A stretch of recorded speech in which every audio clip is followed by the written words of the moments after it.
happy. I'm so happy that my brothers and sisters across the entire state of Ohio said, yes, you still matter. Celebrating another victory for abortion rights in America. All eyes this time on Republican-controlled Ohio, where voters were asked whether to pass an amendment that would make it more difficult to enshrine a woman's right to choose in the state constitution. And the answer, when it came, was a resounding no. Ohio, we did it. We did it! Together, we've delivered this unbelievable and amazing, but yes, absolutely true result of what Ohioans really want. On the face of it, this story is about technical voting issues in Ohio. Pretty dry stuff. But in reality, it was always about much more than that. The Republican state government had ordered the referendum, known as Issue 1, to make it harder to amend Ohio's constitution, the laws governing the way the state is run. Out-of-state special interest groups want it to be easy to change our Ohio state constitution. A yes vote would have meant raising the threshold to pass amendments to 60% of votes. Issue 1 would permanently remove our rights from the Ohio Constitution. A no vote would keep it at 51%, a simple majority. Vote no on Issue 1. The way it's worked for more than 100 years. So why the change?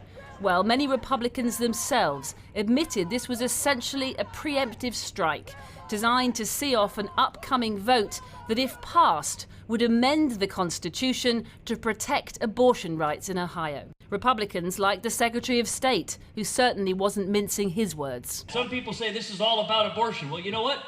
I'm pro-life. I think many of you are as well, right? And this is 100% about keeping a radical pro-abortion amendment out of our Constitution. The left wants to jam it in there this coming November, and so yes, it's about abortion. But the majority of voters, both Democrats and Republicans in Ohio, didn't agree. And they turned out in huge numbers, once again proving the power of abortion rights to mobilize Americans, even in red states like Ohio. Just as it has in multiple other conservative states. Remember Kansas last year, that have tried to clamp down on a woman's right to choose.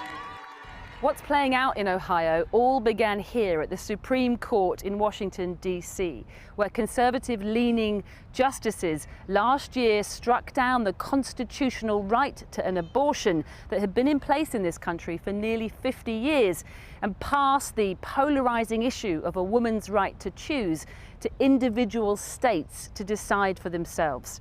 Remember, the issue of abortion wasn't even on the ballot in Ohio last night, which just shows the strength of feeling around the issue, as was evident in last year's midterm elections, and will no doubt be evident too in the presidential election in 2024, all of which is bad news for the Republicans. I think that if I were them, I would be very afraid. It's very clear that the people of Ohio want autonomy. They want autonomy over the power of their vote.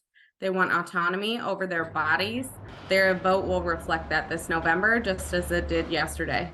And when they vote this November to protect the right to an abortion, the threshold will be, as it always has been, a simple majority of more than 50%.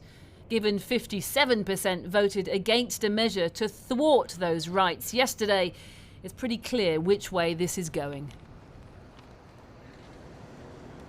Well, Republicans do not seem to be learning the lessons of the past, because abortion rights have been on the ballot in at least half a dozen states in the past year, and every time measures to enshrine those rights have won the day. And you saw that again in Ohio last night, where abortion wasn't even on the ballot. It was ostensibly about the Constitution, but it very quickly turned into a proxy fight over abortion, because women saw it as a sneaky, underhand way to take their rights to have an abortion away from them. And not just Democratic women, crucially liberal, conservative, Republican women too. And that is a problem for the Republican Party, particularly with the presidential election looming in 2024 next year, because it is a problem that the Republicans do not seem to have a strategy thus far to deal with. Siobhan, thanks very much. Well, earlier I spoke to Michael Gonidakis, the president of the Ohio Right to Life group, which campaigns to ban abortion. I began by asking him whether yesterday's vote showed that there was, in fact, broad support for abortion rights in Ohio. Certainly not. I would say respectfully, look, a lot of good conservative pro-life Ohioans decided to vote no last night, not because they're giving up on their pro-life convictions that they've held for 20, 30, even 40 years. They just chose to keep the Constitution status quo in the way we amend it and change it. We didn't lose those voters. They will come home this November. We have marijuana and abortion on the ballot now this November coming up, and all of our faith-based community will show up with one voice to vote no on both. Well, you know what your opponents say about this vote. It was ahead of a ballot on abortion rights in November. Those who are against abortion feared that the pro-choice argument, constantly polling around the mid-50s, wouldn't get to 60%, and that is why you wanted to change the threshold. That is why I personally wanted to change it. Yes, I'm president of Ohio Right to Life. The abortion issue was my #1 motivation. Of course it was. But for my friends in the pro-gun Second Amendment community, they cared about their right to bear arms. They didn't care about abortion. Our friends in the business community cared about their small businesses. That's why they voted yes. Unfortunately, we didn't get enough votes. We got 1.3 million Ohioans to vote for us last night. It just wasn't enough. But the point being made, and being made very clearly, many people would say, pointing to the result, is the vast majority of people who did turn out to vote deemed this to be a vote on abortion rights. You saw record early voting precisely because that is how it had been portrayed. And that tells you something, doesn't it? It tells you something that it tallied with the vast majority of Americans who believe that abortion should remain legal and an option for women. Yeah, look, Ohio's a Midwestern state with Midwestern values. We're very conservative. We elect pro-life Republicans every single election cycle. Last night's vote was an anomaly. It wasn't a position on abortion or pro-life side. It was on whether we protect the Constitution. Some were motivated on the abortion issue. You're absolutely right. And they did very well with early voting. You're absolutely right. But at the end of the day, but that tells you the strength of feeling, doesn't it? That gives you the strength of feeling on this issue. No, because the other side, our opposition, never once ran one commercial on abortion. They only ran the commercials to protect constitutional rights. They never brought up the word abortion in all of their advertising, and they spent $20 million. Never once did they mention the A word. So their side, they knew they should stay away from abortion because they wouldn't get enough votes. They focused solely on protecting the Constitution, took our talking points, which was protect the Constitution as well, and they got more votes than us. I mean, you say that, you know, they never mentioned abortion. I think they would argue that the vast amount of money that you talk about being spent was very clearly about protecting abortion rights, enshrining them in the Constitution come this ballot in November.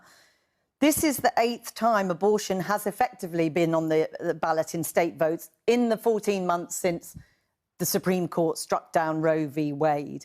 At what point do you and others stop fighting on this issue and perhaps accept, as I say, the vast majority of Americans still believe that abortion should be legal?